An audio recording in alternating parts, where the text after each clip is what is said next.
Welcome to the Learning Pines YouTube. We hope this video helps. First, verify your iPhone compatibility and Silverado model year before starting the process. You need an iPhone with iOS 7, 1 or later, for wired CarPlay support. Many 2020 to 2025 Silverados include wired or wireless CarPlay as an option. For wired connections, use an Apple-certified Lightning cable shorter than 3 feet to reduce signal issues.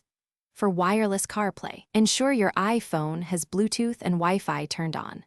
Also confirm the Chevrolet MyLink or infotainment system displays the CarPlay icon on the home screen. To connect wired, plug the Lightning cable into the Silverado USB port marked with a smartphone icon. The infotainment should detect your iPhone within 30 seconds and display the CarPlay home screen.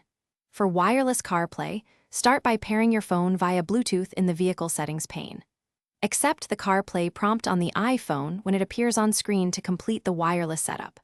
Once connected, use the touchscreen, steering wheel buttons, or Siri voice to launch maps, phone, messages, and audio apps safely while driving. Customize the CarPlay app layout from iPhone settings under General, and then CarPlay to suit your driving needs. Drag apps into your preferred order so frequently used items appear first on the Silverado screen. If CarPlay does not connect, restart your iPhone and the truck, try a different Apple-certified Lightning cable, or update iOS to the latest version. Enable Siri and allow notifications on the iPhone to use voice messaging and navigation, prompts hands-free while driving.